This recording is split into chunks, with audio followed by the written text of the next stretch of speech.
안녕하세요. 좋은 아침입니다. 장동훈 미래스탁의 박시장입니다.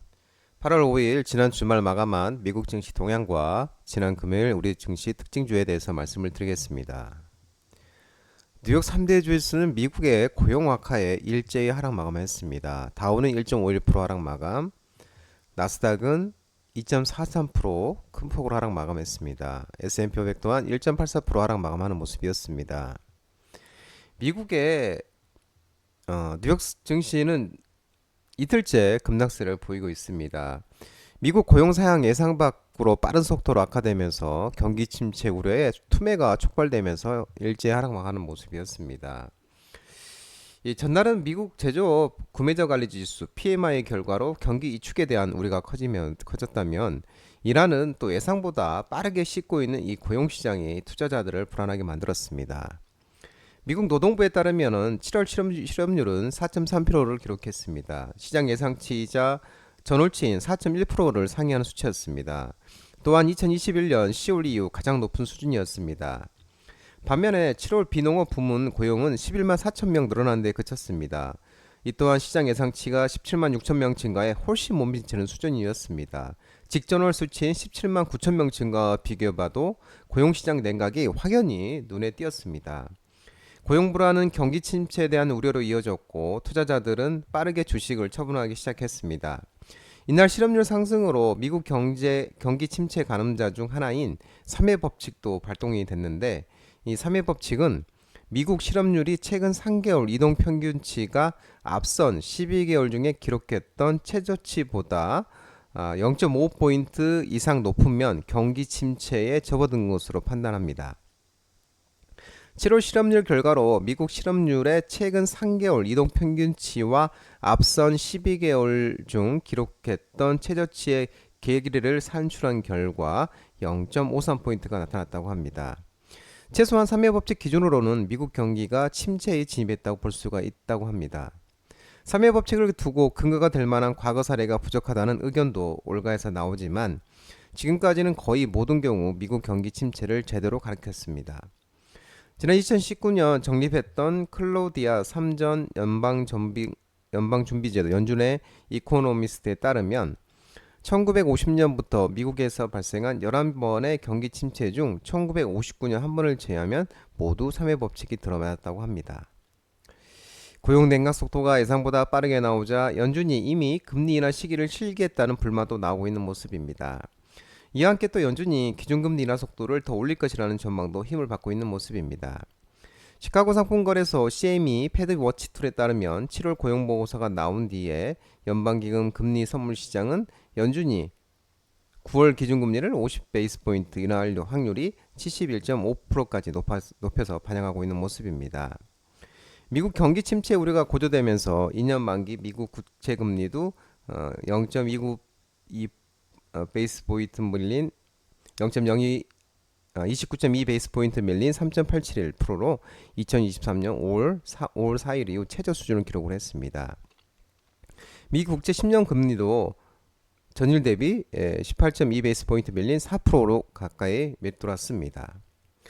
기술주들 보면 애플은 전날 예상치를 웃도는 실적 덕분에 0.69% 상승했습니다. 나머지는 전부 다 하락하는 모습이었는데요. 마이크로소프트는 2.07% 하락, 엔비디아는 1.78% 하락, 알파벳은 2.40% 하락, 아마존도 전날 장마감 후에 2분기 매출이 시장 예상치에 미치지 못하면서 8.78% 하락, 메타 1.93% 하락, 넷플릭스 1.79% 하락 마감했습니다. 미국 최대 반도체 업체 인텔이 26% 이상 급락하자 필라델피아 반도체 지수도 5.18% 큰 폭으로 하락했습니다. 브로드컴 2.18% 하락, AMD는 실적 선방에 0.03% 선방하는 모습이었고 하락했는데 인텔은 실망스러운 실적과 대규모 정리해고를 발표한 여파로 50만 년의 최악의 하루인 26.06%로 큰 폭으로 급락하는 모습이었습니다. TSMC도 5.16% 하락, IRM도 6.63% 하락하는 모습이었습니다. 전기차도 마찬가지로 미국 노동시장이 크게 둔화되면서 미국 증시가 일제히 급락하면서 기술주 투매가 나오면서 테슬라 또한 4.23% 하락하면서 207.67달러 마감했습니다. 리비아는 3.41, 루시드는 4.59, 니콜라는 7.26% 하락 마감하는 모습이었습니다. 유럽 주요국 증시도 이 실망스러운 미국 고용 보고서 발표에 미국 경제 지표 악화에 따른 글로벌 경기 침체에 대한 우려로 일제 하락 마감하는 모습이었습니다. 독일, 프랑스, 영국 다 일제 하락하는 모습이었습니다. 국제 유가는 미국 고용 지표 부진에 따른 경기 침체 우려에 하락 마감했습니다. WTI는 73.52달러, 3.66% 하락 마감했습니다. 국제 금값 또한 하락 마감했습니다. 온스당 2476.8달러, 0.4% 하락 마감하는 모습이었습니다.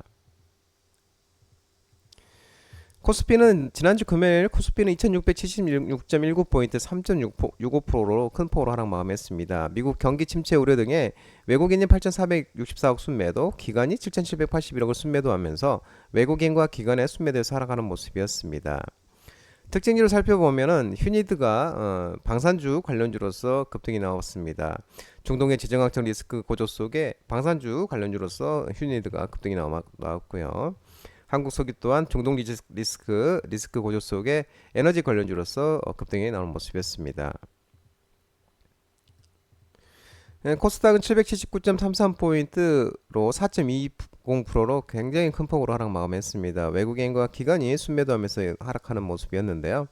특징지를 살펴보면은 대명 선호시즌이 상한가를 갔는데 708.59원의 규모의 TA 항공 지분을 신규 양수 결정하면서 대명 선호시즌이 상한가를 가는 모습이었습니다.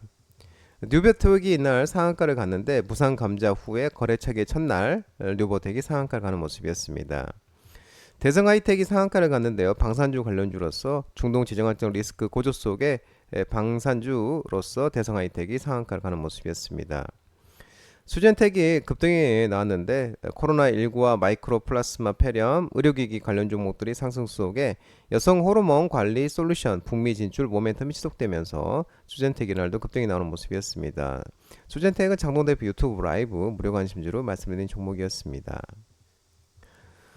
이날은 지난주 금요일은 이 코로나19 환자가 최근에 4주간 5.1배 빠르게 증가하면서 코로나19 관련 종목들이 상승했는데요. 진매트리스, 시젠, 엑세스바이오가 급등했고 진매트리스, 시젠, 엑세스바이오는 장동대표 유튜브 라이브 관심주로 말씀드린 종목이었습니다. 또 랩지노미스, PCL, 미코바이오밴드도 코로나19 의료기기 관련 종목으로서 급등이 나온 모습이었는데 마찬가지로 랩지노미스, PCL, 미코바이오밴드도 장동원 대표 유튜브 라이브 무료 관심주로 말씀드린 종목이었습니다. 메가CS도 급등이 나왔는데 마이크로플라스마 폐렴 의료기기 관련주로서 또 급등이 나온 모습이었습니다.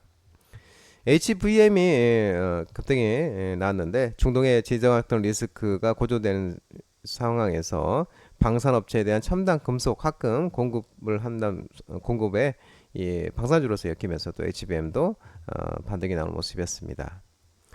장동훈 미래스탁 전화번호는 166-3797입니다. 끝으로 장동훈 대표님 유튜브 채널 구독과 좋아요 많이 부탁드리고요. 알림 설정을 꼭 해두시기 바랍니다. 유튜브 채널 아래 보면은 공유가 있습니다. 공유, 소개 링크 많이 부탁드리고요.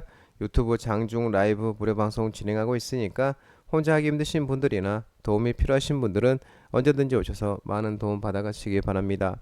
오늘 시장 한 주 시작하는 또 월요일 시장인데요. 모든 분들 성투하시고 파이팅 하시기 바랍니다. 감사합니다.